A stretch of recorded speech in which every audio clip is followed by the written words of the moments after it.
Hello, good afternoon on this September 2nd, 2021. And I am Daphne Carson with the Small Business Center at AB Tech Enca.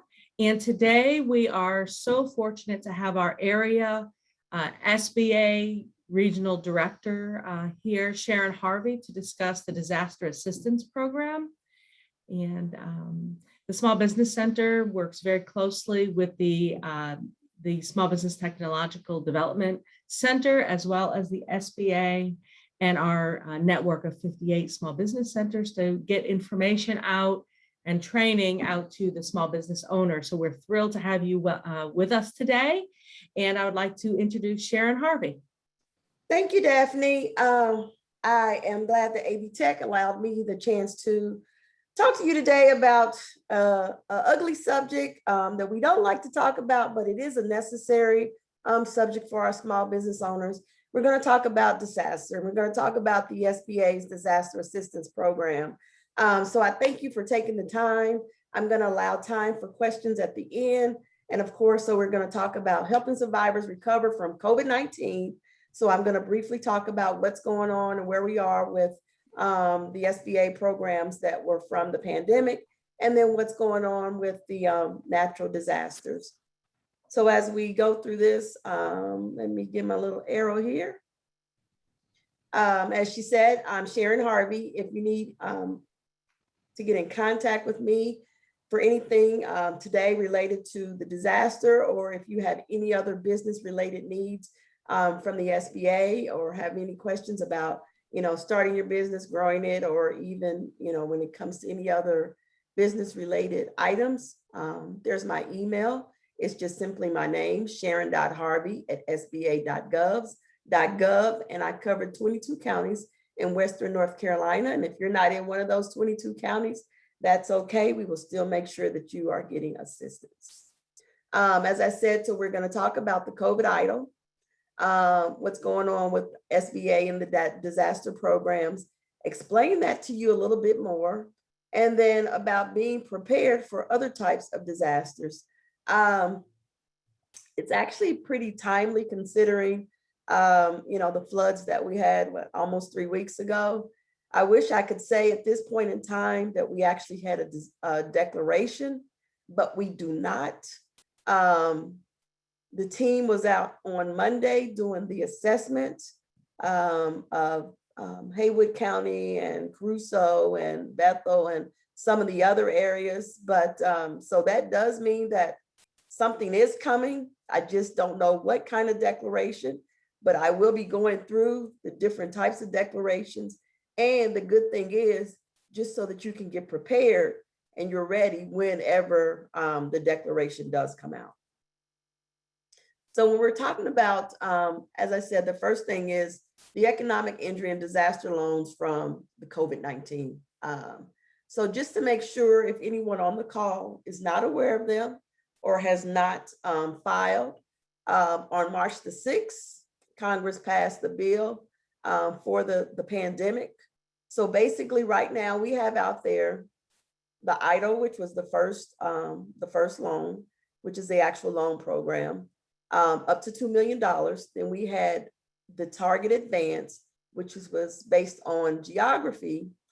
And then we had the supplemental EIDL, which we're looking at basically when people first submitted their application for the pandemic, they received either $1,000 to $9,000. Then we came back out and said that anyone that did not receive up to the $10,000, then you could apply for the supplemental EIDL. So that's where we are now. If you're in any of those categories, I know there are some people that are having problems with their EIDL loan, as well as their target advance, which was an email that was sent to you so that you could reapply if you were in any of those low income areas. And then of course, the supplemental EIDL. For the economic injury on the COVID-19 loans, they were at the 3.75% interest rate for small businesses and 2.75% for nonprofits. And then of course, it was a 30-year term if need be. If you have not applied, you can still apply, or if you know anyone that has not applied yet. And, because some businesses, thought they were going to be okay. Of course, we all thought that this was going to be over by now, or hoped it would be over, and didn't apply. So the portal is still open. If anyone needs to apply, they can simply just go to www.sba.gov and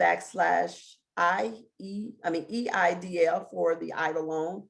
And just make sure that you click on the one that's for the pandemic, because now that we have the natural disasters going on, those are, that is a separate application. And I would like to say, for those that, are not sure, we've asked a lot of small businesses, who typically may not deal with a lot of documents, or don't understand cash forecasts, or they need assistance in preparing financial statements. We have our wonderful, what we call our resource partners, or our SBA partners. And as Daphne said, they're one of our partners, the Small Business Center or the Small Business Network. You can go to any of the small business centers, and they would, they'll be glad to, set up an appointment, whether that's on Teams or Zoom or phone call or email, to help you with your business, as well as the SBTDC. We've got Ashley on the call, who can actually help you as well. We have our Western Women's Business Center, and then we have our SCORE mentors. So we have all these partners, and I like to tell people that they're free. So if you haven't taken advantage of them, feel free to reach out to them. If you don't know how to find them, once again, they are our AB Tech campus in Inca. We have our small business, our SBTDC. We have in our Western Women's Business Center and SCORE. And I like to say now proudly, we have SCORE, the Western Women's Business Center. They're both now housed in the AB Tech Small Business Center, which is actually the same building that I am located in as well. But if you don't know where to find them, you can just log on to the SBA's website, and we have a tab called Local Assistance, and you can find the tab, and you can find all of our resource partners located on that tab, and you can find their email addresses, their phone numbers, and where they're located. So now we're going to go to if and when the declaration comes out. And I shouldn't say if, because it's coming. It's just a matter of when it's coming and what type of declaration it's going to be. So for the SBA, when we talk about ODA, which is where the EIDL loans have come out of, which is our Office of Disaster Assistance, basically the mission statement is to provide disaster loans to businesses of all sizes, private and nonprofit organizations. And I highlight the yellow part because this is the only time during a disaster declaration, which is the one that we're waiting on, is for homeowners and renters to repair or replace real estate and personal property.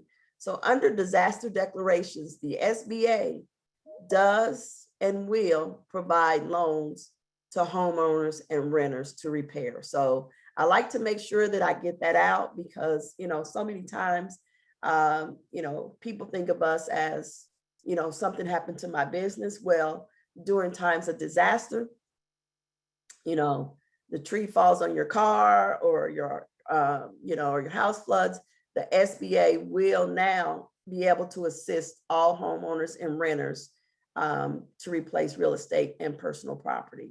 And then, of course, with the businesses, machinery, equipment, inventory, business assets that were damaged during the disaster. And actually, the ODA is actually designed by Congress to help those in unforeseen catastrophic events to recover with little or no adverse impact as possible. So we want you to get back. Our goal and our mission to everything is to help you get back on your feet as soon as possible. And we're talking about the types of declarations. As I said, not really sure which one is coming out, but just so that you're aware of them, we've got our presidential declaration, which is, of course, the big one that's signed by the president. The administrative, which is comes through the SBA directly. the governor, secretary of agriculture, or the military reservist. So when we're talking about the declaration, I mean, I've got many calls and people are saying, why is it taking so long? Just want to explain, it is the government, first and foremost. But the first thing is the governor has to request that that there is a disaster. So then Governor Roy Cooper, he did contact FEMA. And as I said, all the FEMA and everyone that's on the governor's disaster team, they all met on Monday and they assessed the damage throughout North Carolina. So basically they're trying to figure out where the damage was, how much damage, and what counties were affected. So then basically, so you've got the governor, it goes out, and then FEMA and SBA assess the damage. Then based upon the request, then it's either a presidential or an SBA disaster. So basically with the presidential declaration, the president declares that it is a major declaration. And then that's when the individual assistance is administered. FEMA comes out, the SBA comes out, and all the rest of the team comes. And then that's when businesses, as I said, of all sizes, including private nonprofit organizations, the key homeowners and renters are eligible to apply for their uncompensated physical losses. So that's the big one. That's the presidential declaration. And then of course, under the presidential declaration comes the nonprofit organizations, the religious organizations, and the community centers, which typically aren't under the other declarations. So when I say administrative declarations, that's the SBA. So if the presidential declaration isn't large enough, or they don't deem that there's enough damage, then it goes to the SBA. Then the SBA comes out, does their assessment, and then the SBA picks it up. So with the administrative declaration, we have to have at least 25 homes and or businesses in a county with uninsured losses of 40% or more of their estimated market value. And that's sort of how it's determined who is going to pick up and basically manage the declaration. We've got the governor's certification.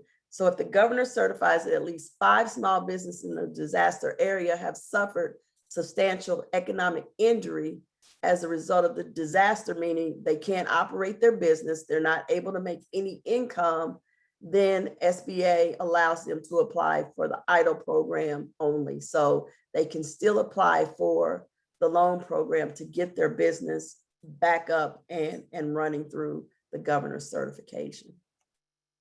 And then for those, of course, in Western North Carolina, we do have a lot of farms and ranches. And so then the Secretary of Agriculture also has a loan program under these declarations. So you need to watch for the USDA to declare their declaration for anyone that has any, that's involved in any type of farming. So when we talk about the different disasters, there are 4 major ones that come under the disaster loans. As I said, we have the home and personal property loans.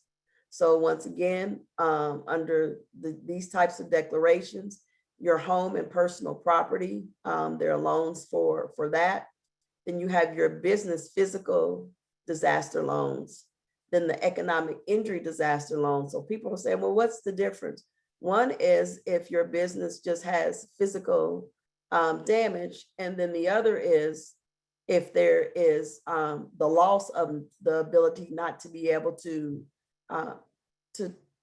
still continue to make income, because there can be business damage and the business can still operate, which is one thing. But then if the business suffers the economic injury, meaning they cannot generate any income or there's a loss of income, then there's a separate loan. And then we do have the 4th loan under disaster is the military reservist economic injury loan. And that's basically for any small business owner that is a military reservist that, during the time of disaster, a lot of military are now called up to help do whatever it is that is required of them. Now their business is suffering, so the SBA has allowed them to apply for economic injury due to the fact that they're no longer running their business because they're now having to help others. So those are the 4 types under the, once the declaration does come out. So I will say that, so once, we are waiting for the declaration, but these are the things that, you need to just, I say, use this time to collect documentation that is needed and to work on your plan, which we'll talk about a little later. But, so when the declarations do come out, you must be in the declared county or contiguous counties. So declarations do come out, and then there are contiguous counties that are attached to them, and those are available for the economic injury. We're looking at, your applicants, you must have a credit history that's acceptable to the SBA. And then, of course, we're looking at repayment ability for the ones that are actually receiving a loan. So, making sure that your credit is up to par and that you have the ability to repay the loan, although it is over a 30-year period.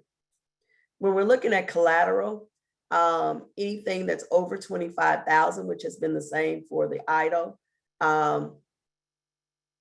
it's not required, but we try to ask that you do have some sort of collateral for anything that's over 25,000. I will say that, we don't want, people think, you guys want to take my house, you want to take my car. No, we don't.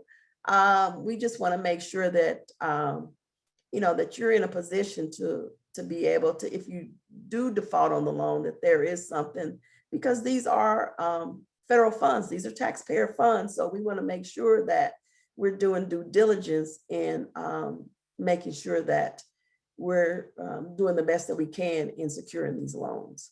So that's why we're looking at collateral. And if you don't, that's still not going to determine you from not being able to receive a loan.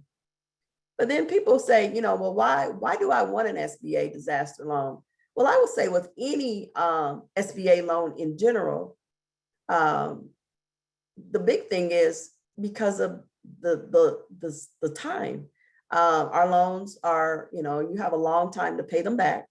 Under disaster, they stretch out to 30 years, which gives you time to, utilize the cash that you have, time to rebuild your business, time to get back on your feet and make sure that you're able to pay these particular loans back. But when we're looking at a disaster loan, an actual catastrophic disaster, the interest rates are low. They're actually lower than the COVID EIDL, I believe. Right now, like with the Louisiana, I think the loans are at like 1.65, I believe. So they're under 2%. You've got your cash flow. There's no cost to apply. I always like to tell people, please, if you get on some sites or people tell you it's going to cost you, it doesn't cost to apply for any of these disaster loans. Now that's up to you if you feel as though you need someone to help you, but please never pay anyone who says that it costs to apply for filling out a disaster loan. Once again, the flexibility, there's no prepayment penalties on these loans, and then funds are available prior to your insurance settlement. So during times of disaster, a lot of you may have, insurance, but how long does it take your insurance company to do what they do, to come out and cut you a check? What the SBA does is basically they'll cut you the check, and they will, so if you have insurance, then basically all they do is then your insurance company will just submit the check that you would receive from them. And it's just reduced from your actual, the loan that you were approved from. And there's no closing costs on disaster loans. And also under SBA with the loans, you can actually apply for 20%, over 20% of your loan can be for mitigation funds. And we'll talk about mitigation a little later. So hopefully there may be some things that you could do that would prevent you from having this type of disaster happen to you again. Your payments are deferred. And so there are some advantages to applying for the SBA disaster loan. Like I say, we try to make it as easy as possible, and we try to make it that you're not paying us back until you can basically get on your feet.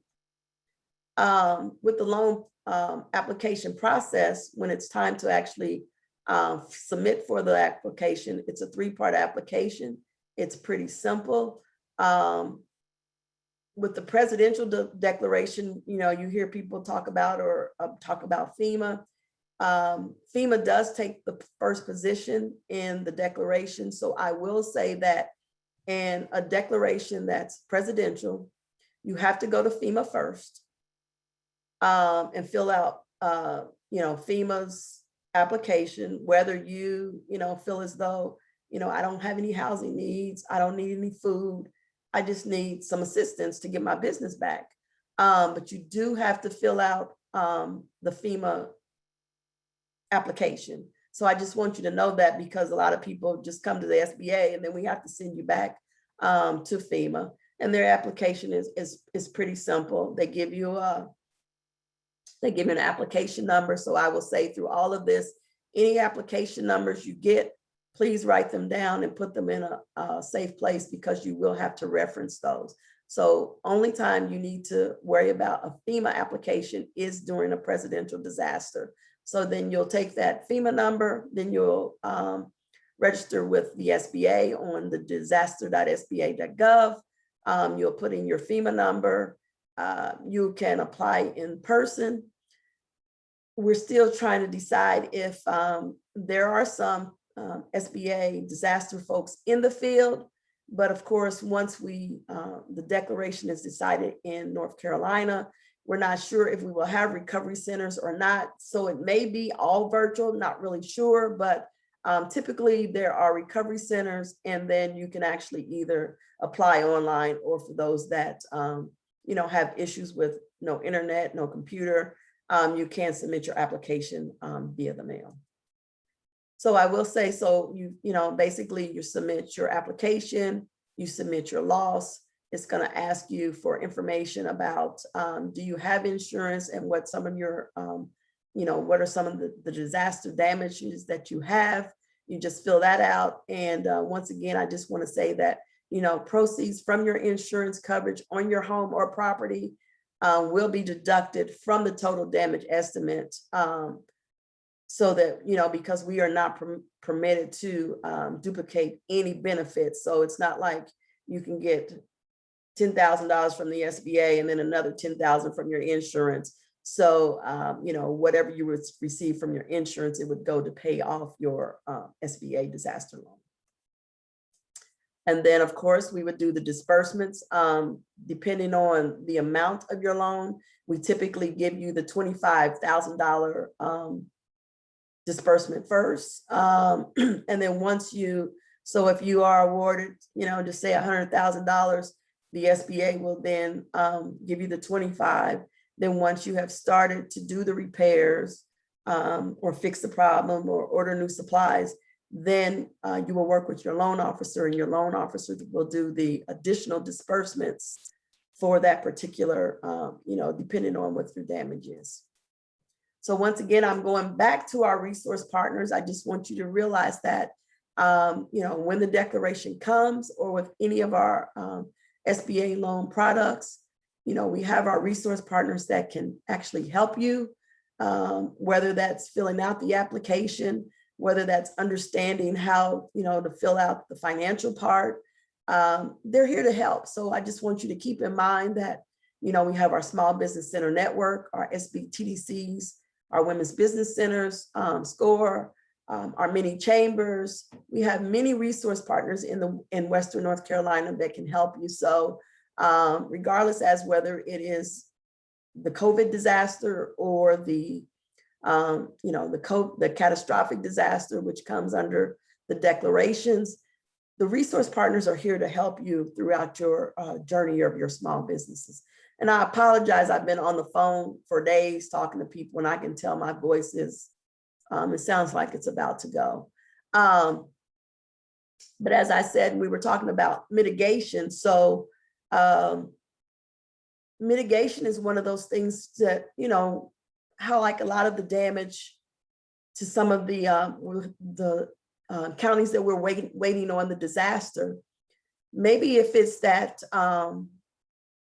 the house needs to be raised or something, there's room for mitigation that can maybe help you or assist you so that these things do not happen. So whether that's in flood or wildfire, not really worried about a blizzard in Western North Carolina, but the earthquake and the hailstorms. We've got, with power outages, workplace violence, pandemics, loss or illness to staff. These are all things that are, part of mitigation and part of disaster that people kind of forget about when we're talking about disasters, especially when you're talking about software or hardware failure or, key loss to staff. These can all be disasters that we can look at. So when we're talking about mitigate to minimize your losses, it's just simply an effort to reduce loss of life and property by lessening the impact of the disasters. So when we're looking at, structural changes, as I said, such as elevating facilities, flood proofing, implementing earthquake or retrofitting measures, these are all things that can fall under the SBA mitigation process. Creating redundancy such as using dual fuel feeds and uninterruptible power supply. These are some of the things, like I say, we want to make sure that people understand that we're here to help, before the disaster strikes, as well as when the disaster happens. I picked out the flood and the wind, which I think are two big pieces in mitigation that may help us in Western North Carolina, because with the SBA Disaster Loan, up to 20% of the verified physical damage can be used in mitigation improvements. And I do want you to know that, a lot of times you're focused on, getting your property or getting your business up to par, now, but you do have 2 years after your original loan approval to come back and say, hey, I would like to get some additional money. Now I'm ready to help with the mitigation and rebuilding, but they do have to, you have to rebuild to code. And, these are considered upgrades or mitigation. And like when we're looking at flood mitigation, just simply sealing off a roof, a roof deck or landscaping your property to improve runoff and drainage, will simply help us from maybe, the water backing up into the business or the home, elevating your structures, relocating the home or business outside of the floodplain. We can help with that. If there's some, some property that you find, we can help with, moving the business, adding a simple sump pump. Maybe that may help reduce some of the flood. And then when we're looking at wind mitigation, strengthening the structure to protect against the high wind damage, brace or upgrade to wind rated garage doors, upgrade to pressure rated windows, installing hurricane roof straps. So these are things that you may not think about, or, you may say that, well, they would be great to have, but I just don't have the money to do it. During the times of disaster, we can allow you 20% of your, whatever your loan is approved for, 20% more, we can do the upgrades for your mitigation. So I just want you to keep that in mind as well. And then, so we've talked about the COVID-19.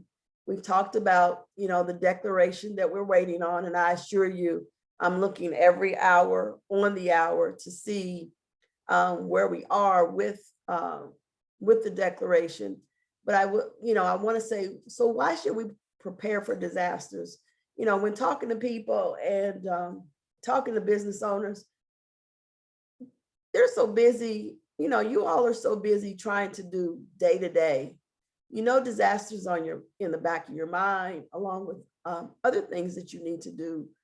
But you just need to prepare for, certain disasters. And I'm going to go through some that you may not even think about, or you may not even think that they're actually disasters. But the statistics that we have is that if a business suffers a disaster, 40% of those businesses do not even reopen after a disaster. And if they do, 25 of them fail within 1 year.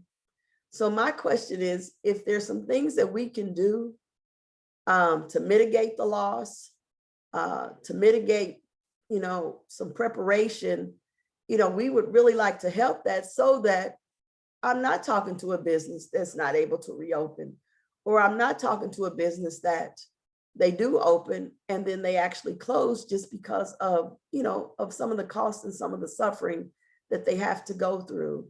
And this is just a great quote that I like from the former FEMA administrator, Brock Long. He says, "Today's threat environment has increased the need for comprehensive continuity plans that enable communities and organizations to continue essential functions and provide critical services across a broad spectrum of emergencies when normal operations are disrupted."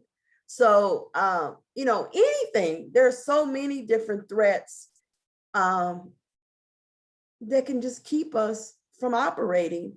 And, we want to mitigate as many of them as we can. So when we're looking at disaster preparedness, once again, it takes several years to build a successful business, but it could take minutes or hours for a business to destroy. A hurricane or a tornado or, a bad flood can just wipe you out in a few minutes or a day. So what we're looking at is understanding the risk and the potential impacts. We're going to talk about planning for a disaster. And then, of course, the plan is only as good as the execution of the plan. So, conducting the drills and testing the plan's effectiveness, because you can have a great plan, but if no one really knows about the plan, or if the plan is never tested, how good is the plan? So that's where we're going to spend the last part of the workshop on. And then a lot of times people forget the most important asset is your people, because you can't run your business if you don't have the people.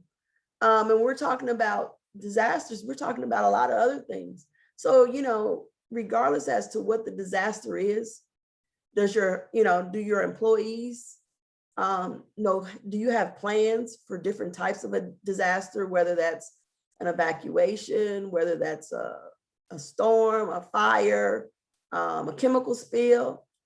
Do your employees, what to do, and do you have exit plans? You need to develop an emergency org chart. Who does what? Who knows who's there today and who's responsible for making sure they get out? Who calls the emergency, responders? Whose responsibility is it to call and say, hey, we've got an emergency and this is what's going on?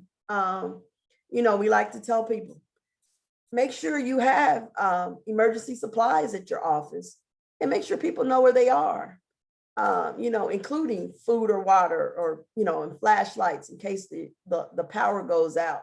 You've got batteries, backup chargers, hand crank radios. We've got those at the SBA. You crank them up, but boy, they sure will give you they'll keep you notified on what's going on with the emergencies when you don't have the power. Record information about your employees, keep it somewhere. We always like to say, we've got everything backed up on the computer. My thing is back it up. You back it up in the cloud, but sometimes you might need to print things off, have them at home. So in case something happens and you can't get to the cloud, you lose, something happens to your computer, you can't get to it, you do have documentation and things at home, so that you've got those bank statements, you've got phone numbers of your employees. You actually know, you've got backup information somewhere when it's time, when you actually really need it. And with this backup information, having your key customers somewhere. Who are those key customers that if your business goes down or if you're going to be out of commission for a day or two, having those key customers so that you can, let them know either to maybe put your order on hold or to let them know you're not ignoring their phone calls or their emails. It's just a matter of you're not in operation right now. So letting your key contacts, suppliers and vendors, knowing what's going on with your business and having their information so that if you do have losses, you will know how to, get in contact with the people who help you keep your business up and running. And this is for the business and for you as an individual. Prepare a personal disaster survival kit. We like to say, regardless as to the disaster is not always at work. Sometimes it's at your home. Having cash on you. I mean, that's one of the big things that's going on right now in Louisiana. Everybody's got their debit cards and their credit cards, but the places that are open, because they have no power, they're only accepting cash and no one has cash. So, in your personal survival kit, I don't care if it's your road change or whatever it is, or, you keep 20 or, $50 in, your survival kit, but keep some cash in there because if the power goes out, you can't use your debit cards or your credit cards.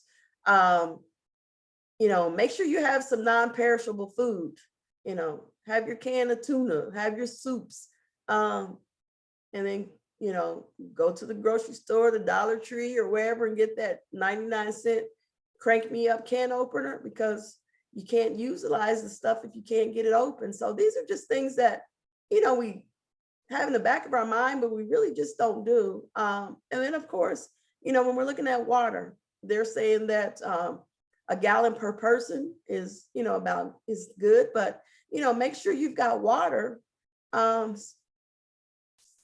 for you to drink so that you don't become dehydrated. Have a first aid kit. If you wear glasses or contacts, make sure that you have, a bottle of solution or something to make sure that you can take care of so that you can see. Once again, we still go to the radio and the flashlight and the batteries. Have a blanket in your kit, to make sure you stay warm. And of course, sometimes people can't see you or if things fall, you've got a whistle where people can, they can hear you, and just a basic toolkit. So these are things that in your personal disaster kit, I say have for at home and at work, because you never know where you may be when the disaster strikes. And as I said, test your plan, develop a written disaster recovery plan, communicate with your employees, what types of plans you have for what types of disasters, and sometimes it's even good to test them because we forget. Plan a test sporadically that nobody knows about, which most businesses do that really have a plan, but try to catch people off guard to make sure that they are adhering to the plan, because you do want to make sure that they are safe. When we're looking at disaster preparedness, we're having adequate insurance coverage, because that's one of the things that SBA is going to ask on any type of declaration. Do you have hazard, flood, or business interruption interruption insurance? They are offered. Make sure that the coverage you have is sufficient for the business that you're running or the location. Call up your insurance agent from time to time to make sure that, you do have the right coverage, or say that, you get a new piece of equipment or something. Make sure that that equipment is covered in case, something should happen and it can be replaced. Like I say, think about mitigation, depending on, what's going on with your business and the disaster, what are some of the things that you can do that would help? We keep talking about mitigation, but some things that they may not prevent the disaster, but they could maybe reduce some of the damage that that you actually incur, depending on what it is and where your business is actually located. Have a COOP plan, continuity of operations. So, if something happens, do we go work from home? Do we go to another site? Do we, maybe you partner with another business and your operations can continue and you can just work from some other organization's headquarters. So these are things to consider. And like I tell people a lot, and I mean, I do it with my own self, is sometimes you just have to put something on your schedule, couple hours, and just say, on this day at this time, I'm going to do this. Because if you try to get to it, or say you're just never going to get to it because you have so many other things that are pressing, other than thinking about what happens if a disaster strikes. So I think the best thing would, say, hey, on this day and this time, I'm going to work on my disaster plan, or I'm going to call my insurance agent, or I'm going to walk around the building and see, what are some of the things that we can do for mitigation. So I think that's one of the key points is just taking time to look at it and try to figure it out.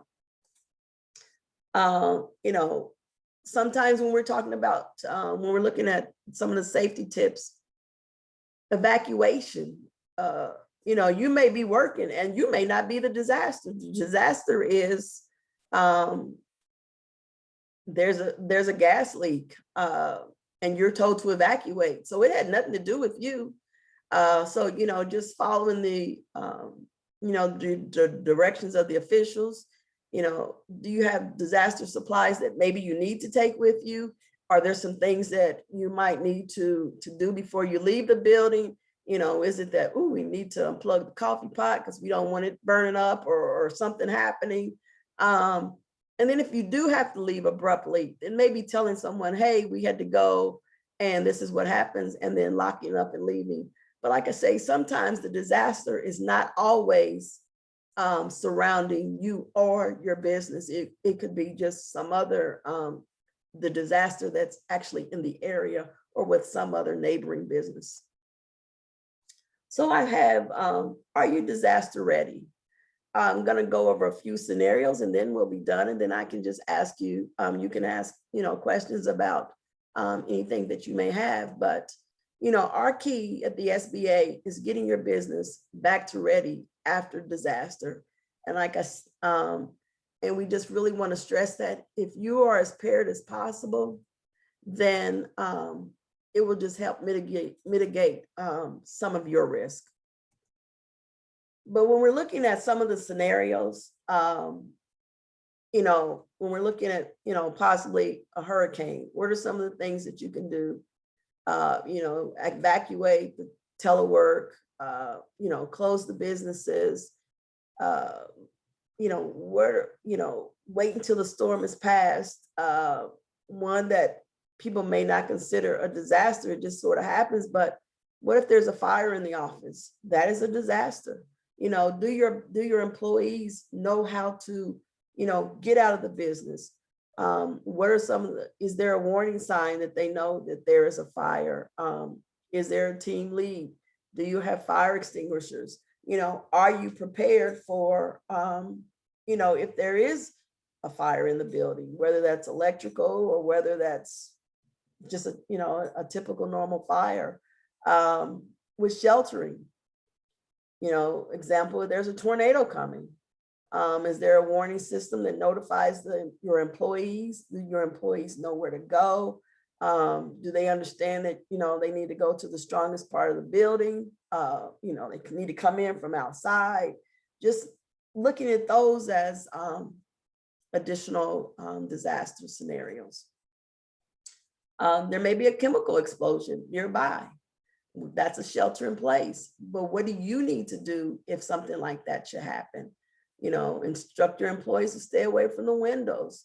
Once again, have them come back into the building, looking at different types of scenarios or looking at different disasters, because they're not always a flood or a fire. One of the ones that has been really prevalent now is active shooters.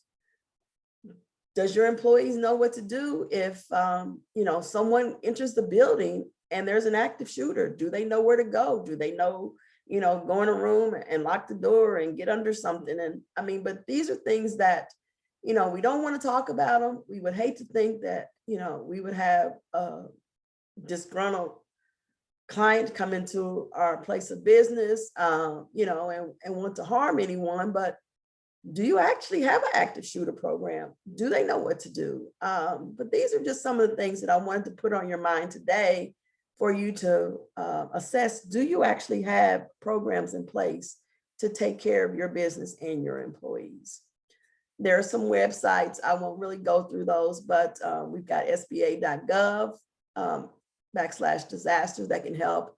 Of course, ready.gov, disastersafety.org, redcross.org has tons of resource reference guides from anything from, what happens if someone gets hurt on the job, they go into cardiac arrest or they break a bone. There's they've got all kinds. So I would say just log on and get some of those free. They've got what happens for your business, all types of disasters, for your pets. But this is generally, the Red Cross is great for just overall, whether it is for business and or personal.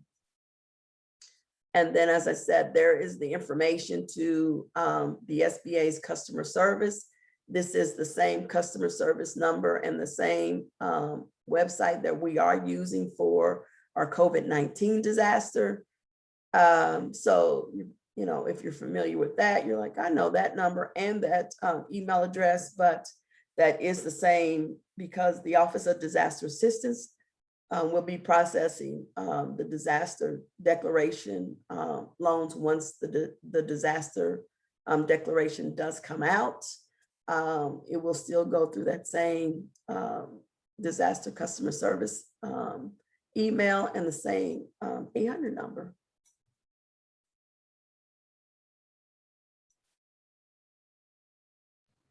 And as I said, the SBA, we're here to help your small business in whatever capacity. We just happen to be talking about disaster today, but if you just need, general financing or capital for your business to start it, grow it, succession, whatever it is, we're here to help. You can sign up for our e-newsletter, go on our website, find about other trainings and workshops throughout North Carolina. We also are on social media. And if you would like a copy of our resource guide, you can go on our website. And I believe AB Tech will be sending out these slides, so you will have all the information.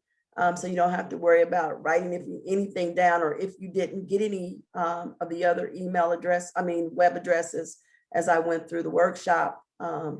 You don't have to worry about writing those down. You will get a copy of that. And once again, I'm Sharon Harvey, and I am the Senior Area Manager for Western North Carolina. And if you have any questions, once again, simply send any questions you have to sharon.harvey@sba.gov. I'll open the floor up to any questions that you may have, whether it's about COVID idle questions or the disaster. But seeming that we don't have a declaration yet, I really don't have anything to tell you on that other than, just keep listening to the news or keep following our resource partner websites. And as soon as it's out, I'm sure they will be posting information about where you can go and what you need to do to apply. Wow.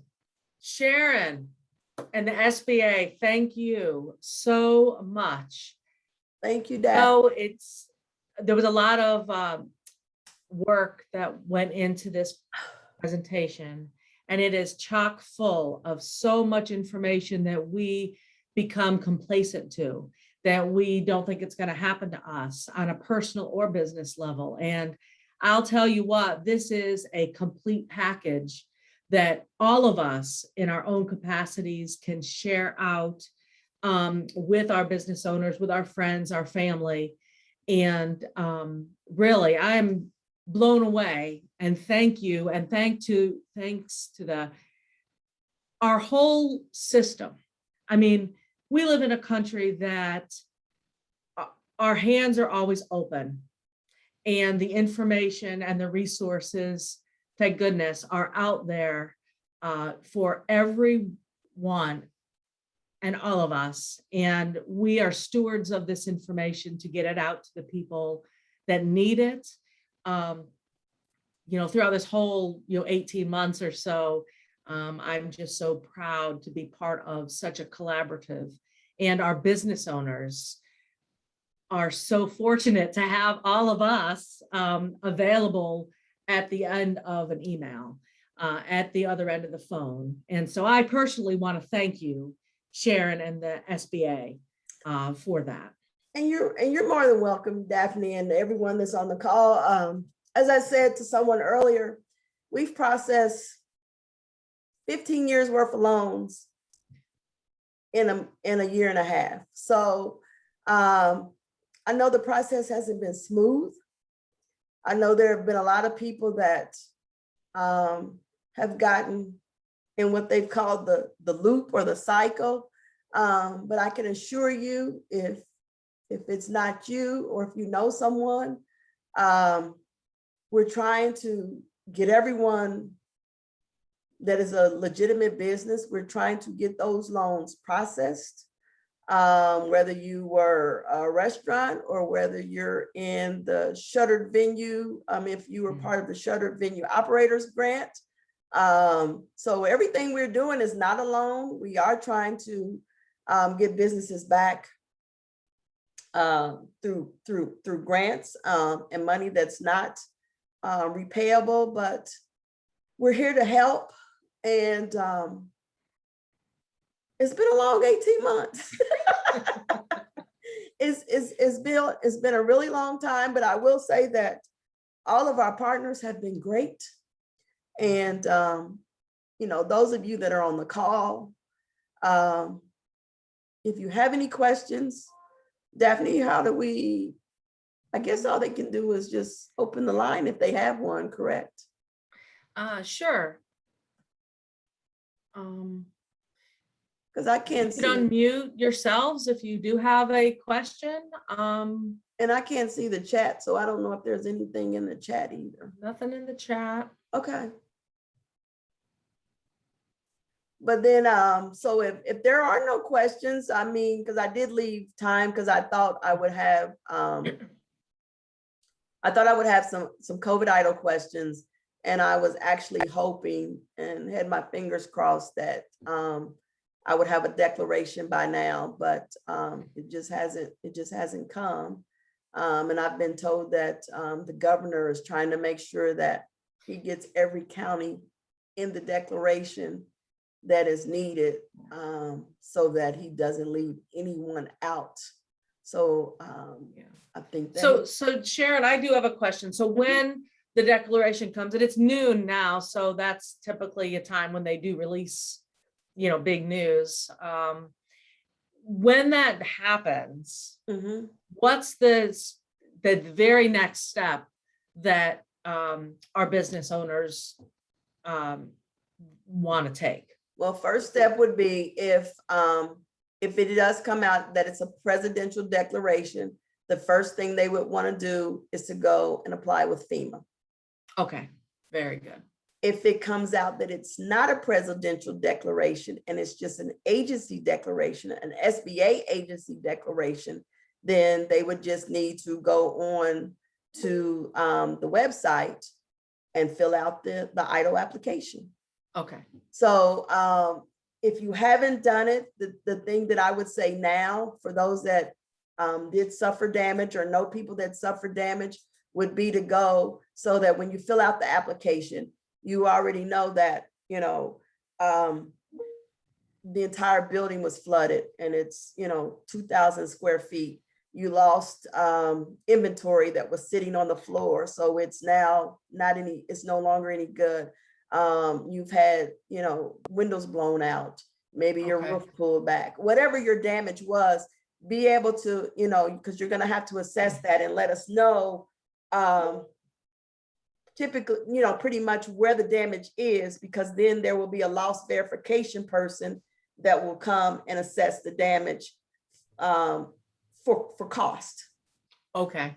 So, so now, so don't wait to figure out what your cost is or what your damage is. If you haven't already, walked around and made sure, this would be a good time to make sure that Okay. you've assessed all your damage. So, like I say,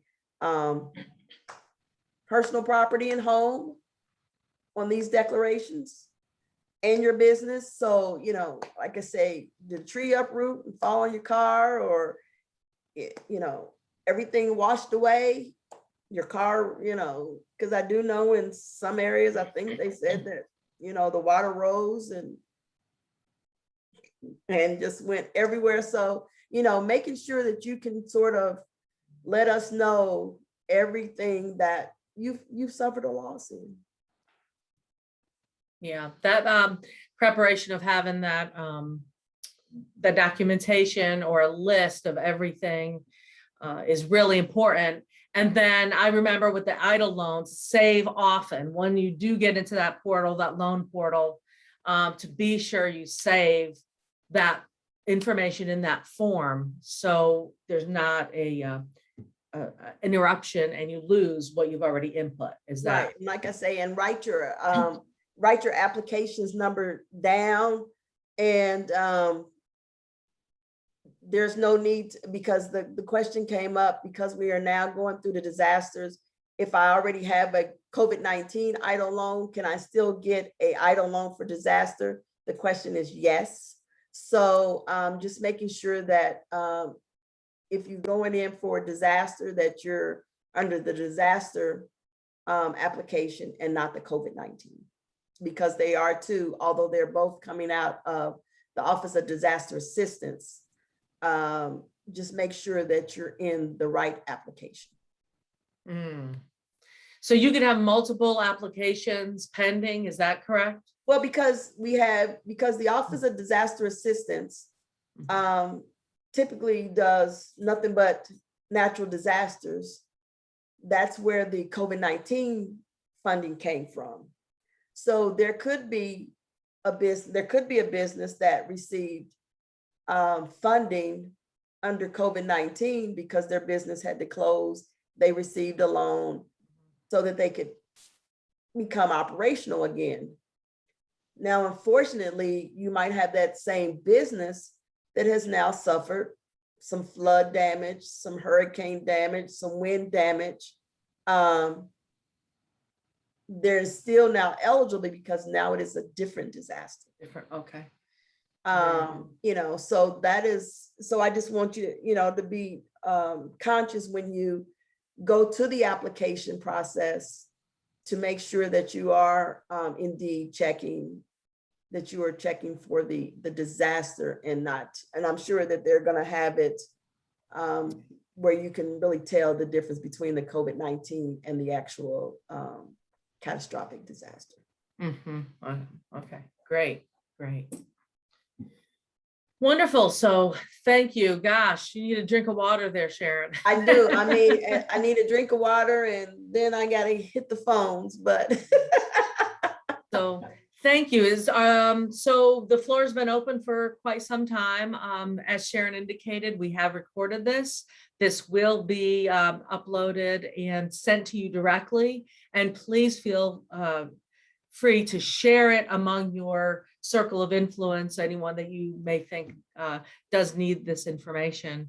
Right. Thank you, Daphne. And if you have, like I say, and sometimes people, because their calls are personal in nature, like I say, feel free just to send me an email and I will respond to you, whether it's another email or I will call you, return your call.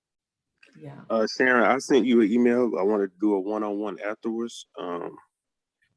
So I'd appreciate it. Okay, so you did send me an email already? Yes, I did. And what's your name, dear? Kenneth Oliver. Okay, Kenneth. All right. So when I get out of this, and I'll go through my emails and I'll give you a call back. And it will be a 202 number. So don't get alarmed when you see Washington, because a lot of people, they don't answer. They'll say, I didn't know that was you. No problem. Okay. I'll give you a call here in the short, Kenneth. Well, great. Well, with that, I think thank you so much, participants and attendees, and Sharon Harvey with the SBA. Thank you for all you all do, and continued success. And please, if nothing else, reach out, and someone will have a resource that you could definitely take advantage of in all times, good and bad. We want to know the good stuff too. So Thank you, Daphne and AB Tech. Great. You are welcome. And with that, we could sign off then. That all clear? All clear. Have a great day to everyone. Thank you. Bye-bye. Thank y'all. You're welcome. Thank you. Great job, Sharon. Thank you, honey. Okay. Oh, I'm just like, so my throat is gone.